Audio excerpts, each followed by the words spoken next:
Well, in a new essay for The Atlantic magazine, which if you've got some free time you really ought to read, Hillary Clinton says that American democracy is, quote, in crisis. Now, her piece is leaden and predictable, as you'd expect, banality after banality stacked like Lincoln logs.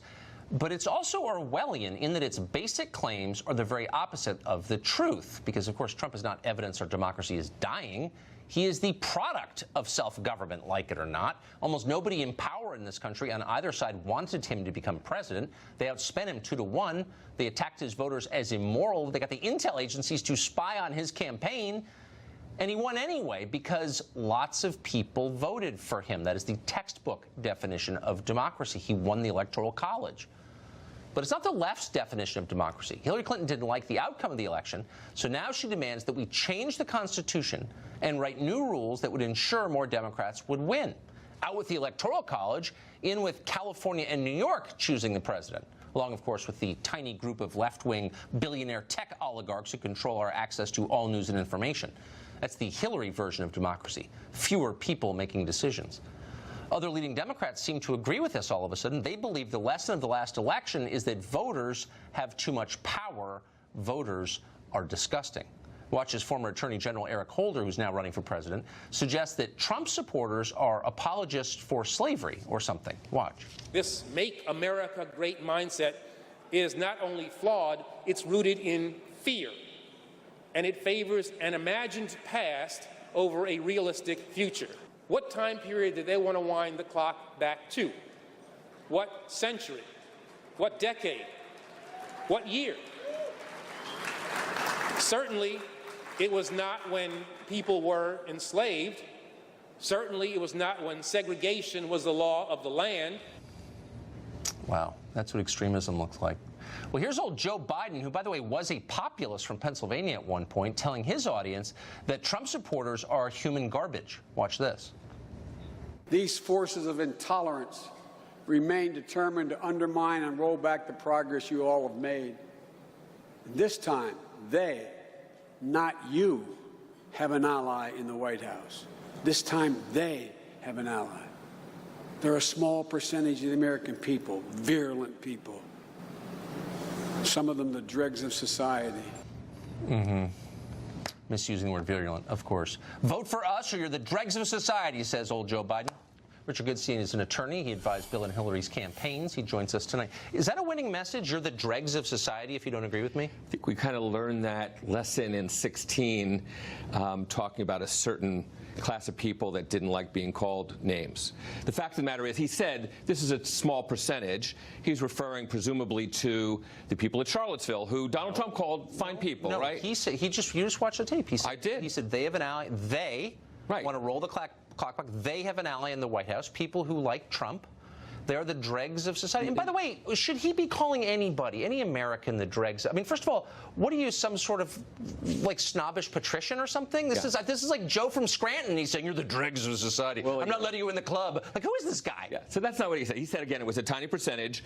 But the fact is, when Eric Holder, can we talk about this whole slavery notion being when America was great?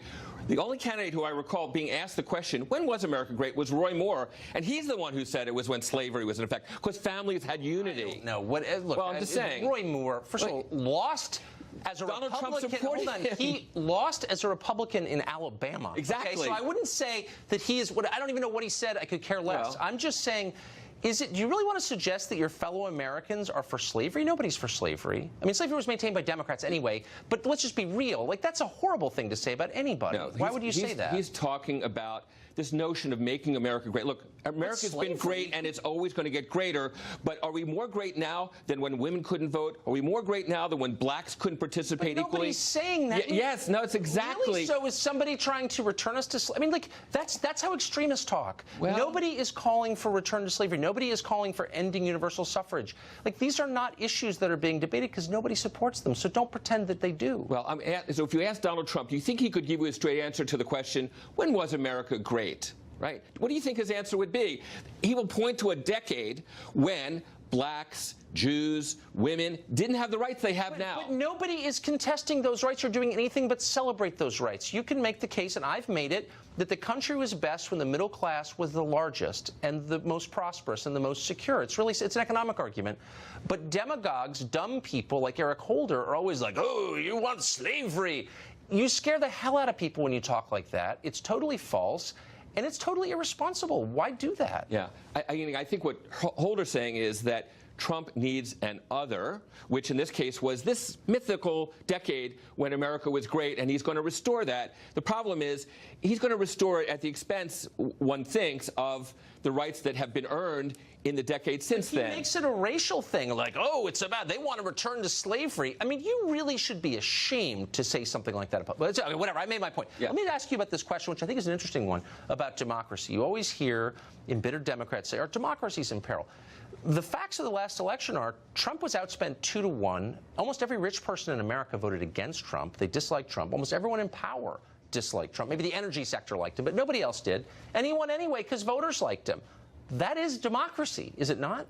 Well, no, democracy purely is the more people that vote for something, they get the outcome that they want. You won the Electoral College. Well, you won under our system. With this notion that, well, he wants to give New York and California, he wants to give people, voters, disproportionate say, as opposed to this fluky outcome of the Electoral College, which we'll have to agree, when the founders came up with it, it's not representative of what... I can't speak for the founders. I would say you always want an electoral majority. I would say that, okay? Yeah. But he didn't have one. Bill Clinton didn't have it either time. It didn't mean that Clinton was an illegitimate president. I never argued that he was. I argued he was a bad president. But isn't it true that this is what democracy looks like? It's when people who don't have the power still retain their power of the ballot. Like, they elect the guy they want. That's democracy, no? So it's almost an epistemological kind of issue here, which is if more people voted for Hillary, does Trump get off saying, the people elected me to do X? No. More people voted for her, and if you add Jill Stein and a portion of everybody else, she actually had more than 50 for her point of view. So when Donald Trump, I think, is doing quite well for somebody who got 46% of the vote.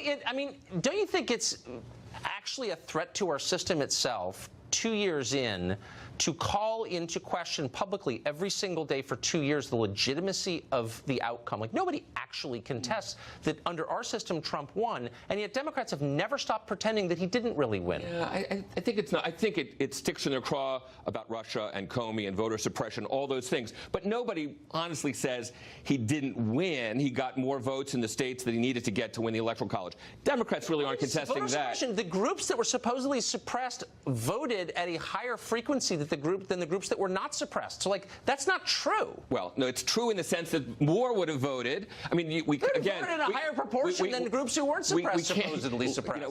Life is not a controlled experiment. We will never know, but for voter suppression, what would have happened. No, but the fact of the matter is, bring any voter expert in here. I think they'll tell you that there are efforts underway to suppress vote, and it's not of the Trump voters. Voter experts. There's never been a more corrupt group than self-described. I'm a voter expert. What does that even mean? I'm a voter expert. I've lived here 50 years. I'm an expert. Richard, thank you. My pleasure. California, sadly, prettiest state probably, certainly the biggest in the country, collapsing. A San Francisco news crew was robbed while doing a story